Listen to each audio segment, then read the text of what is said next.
What's going on, YouTube? Tin Can Gardener here. So I'm gonna go ahead and get to the garden here in a minute, but I'm doing this video to let you all know. You might have seen him in a couple of my videos. My 13-year-old cattle dog, Buddy Nibbler, passed away last Friday from lymphoma. He beat it twice, and it came back, and it got him this time. And honestly, we thought we had a little bit more time than we had. As soon as they diagnosed him, a few days later, he was gone. And I'll be doing a memorial video that my wife and I are going to piece together for Buddy. He was the best damn dog I ever owned, and I've owned a lot of dogs in my time. So just wanted to let you guys know that you won't be seeing him in any more videos, unfortunately, but he'll always be with us. We had him cremated, well, aquamated. That is now a thing. You get more of your pet back, and you actually get your pet back. It's not a, you might get some of your pet and somebody else's. But we had him put in necklaces and stuff, and we're gonna give him memorial tattoos, but we really miss him around here, and figured I'd give him an honorable mention and give him a video at least, because he was the best damn dog ever. So, all right, on to the video. So got a lot of cherry tomatoes going on. Also got some bacterial stuff going on down here. I put some stuff, I gotta clean this out. I put some copper fungicide on here, and I put some fish emulsion in there today. You can see those tomatoes right there. Those are tomatoes, we'll get to them. I'm pretty sure these are ugly ripe. I don't even think these are mortgage lifters. I thought they were, but no, these are looking more and more like ugly ripes. So look at the size of this guy. He's pretty good size. They're changing color now, so pretty good size. I'm gonna have to cut that off of there. I'm just out here collecting the little ones now, but this thing's a monster. This tomato right here is just huge. It comes all the way back, all that right there. It's like all crammed up together. There's another monster right there, another one right there, one over there. I got a lot of big tomatoes. I've actually had to tie the plant and fix it and repair things and try to keep it together. And a lot of work being a tomato farmer. I got these guys going on. They seem to be doing okay. Cilantro's booming. More cherry tomatoes. These things, they're indeterminate, so they're just going to keep on growing and keep on growing. So I'm going to have to actually cut these back eventually. Sorry guys if I'm doing all this wrong. It's been a really rough week, sorry. But I did notice something in this bed. We have a critter called root knot nematode, and I know I have a root knot nematode by taking a good gander at these roots. See these little nodules here? Let me zoom in so you can see them.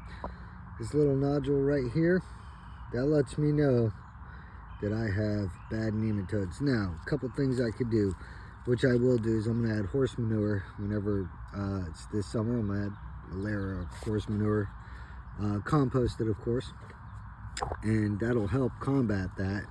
I do have biochar in here, but yes, these are top feeder roots, so, but we have root knot nematode, so that's pretty much the only way to take care of it, is either adding compost and making the soil more richer in nutrients, and predatory nematodes. So there's that. This thing's pumping them out. I mean, I do have some blossom end rot right there. You got to get that off of there. A little bit, if you guys have that problem, a little bit of Epsom salt should take care of that. A couple teaspoons in a gallon. These, I think, are my beefsteak ugly ripe cross. I'm not sure, but I'm pretty sure this is a determinate plant, but she's acting indeterminate, so we will see. We will see. I know these are indeterminate. I got so many cherry tomatoes I gotta collect. It's ridiculous. But they seem to be doing well. This is my helper's garden. She's got beans everywhere. these are dragon tongues beans. I want some seeds out of there. I gotta let her know. She's been getting a lot of tomatillos. We grow those. And her tomato plants are getting heavy, so she got to figure out a way to stake those up. You know, whenever I teach my children how to do things, I let them figure out the problems for themselves. And if, you know, she come to me and said, Dad, your tomatoes are so much bigger than mine. Why? Well, there's a couple different things I'm doing that she's not doing. For instance, she's not properly pruning, she's not properly giving the right nutrients. I'm the one doing that because I know what the plant needs, so I'll help her out here and there. But I'll also tell her, well, maybe you need to do this, or maybe you need to do that, or maybe you need to pick up a book and do some research, because that helps as well. So I want her to learn, I want her to do her own research, I want her to be smarter and not so dependent on other people.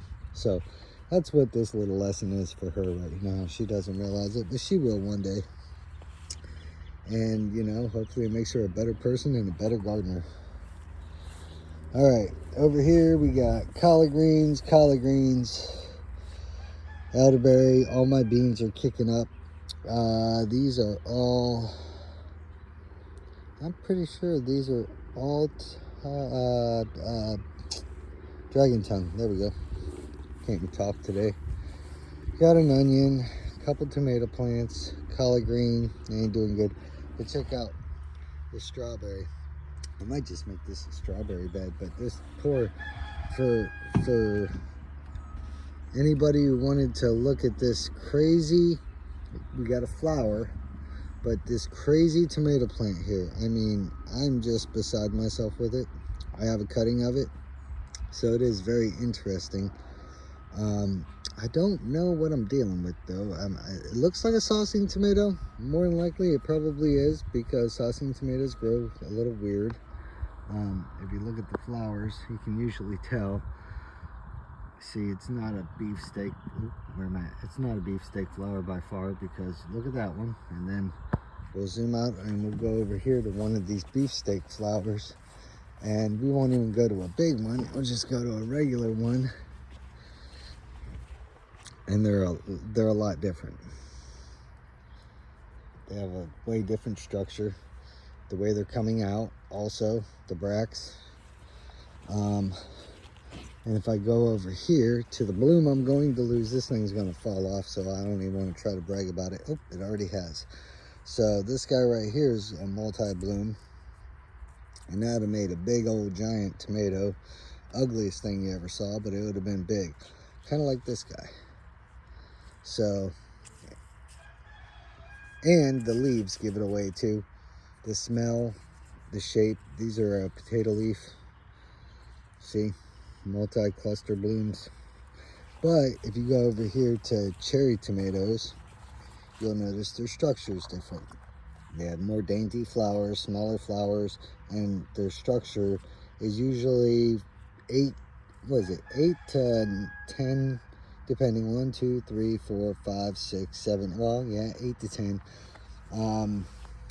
So you're gonna get a lot of tomatoes doing that. But keep in mind, whenever you're growing these, see this right here, this little plant kicking up out of that crotch, you gotta get rid of them. And you gotta keep your eye on them, because they're just pulling all that energy from your tomatoes. And yeah, you'll get more tomatoes, but it's not the way to go about it. I gotta clean this plant up. I gotta get all that foliage in there that's yellow, gotta get it out of here. I'm gonna have to do the same thing in here. I'm starting to see too much yellow coming up the plant.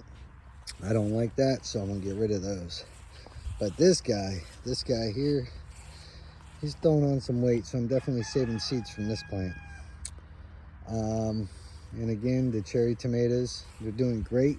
Check this out. I want to show you guys something. So look at this, cherry tomatoes, right? But at the end of them, there's a little plant. They just keep on. This one did it too.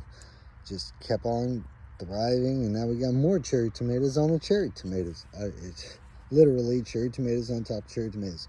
And I got bird's eye peppers in there that I will never eat. I say never because I don't eat hot stuff.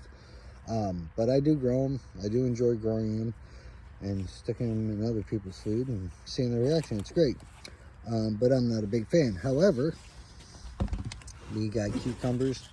We had one the other day. It was really good in the salad, but I got good flour.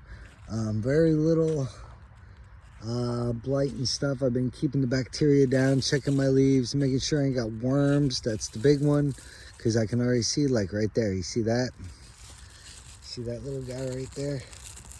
He's gonna grow up to be a big guy and cause me a bunch of problems. So now I gotta spray BT on this. Not tomorrow, not next week, now. Because if not, I'll come out here in a week and this will all be gone. It don't take long. They like to get up here in this soft tissue. See the holes in the leaf? They like to get up in that and cause you a bunch of ruckus. Put some eggs in there and then you're gonna have a big problem. So I'm gonna get this sprayed down this evening. But yeah, I can't do it right now because we're at a hotter part of the day. So I'll wait till either this evening. I guess it might have to be tomorrow morning. Jeez. You know, if possible, do it as soon as possible. I should have did it this morning, but I had to spray copper fungicide on here, so one thing at a time. And then I'm gonna have to do some BT to get rid of these worms because they're just horrendous. But this is one of my better beds. Cucumbers doing well. Let's see here, and they got greens, peppers, they're all doing really good. But you see, getting these worms, not good. Never a good thing. So make sure I'm killing all these guys. Anytime you see little black spots on your plants, you got to question it, because 9 times out of 10 it is worm dew, and worm doo means they're gonna eat your plants, and that is never a good thing. So I always check like this guy. I don't like that. It's always worth looking. This is another potato leaf beefsteak. I think that's actually a green giant. So yeah, we're gonna have a pretty good harvest this year. Look at all these tomatoes. This is ridiculous. Just look at that. Tomatoes.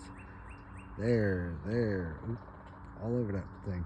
I'm just hoping we don't get too much rain. I don't want them split. That's another thing. Make sure you regulate how much water your tomatoes are getting, because if you don't, they will split on you.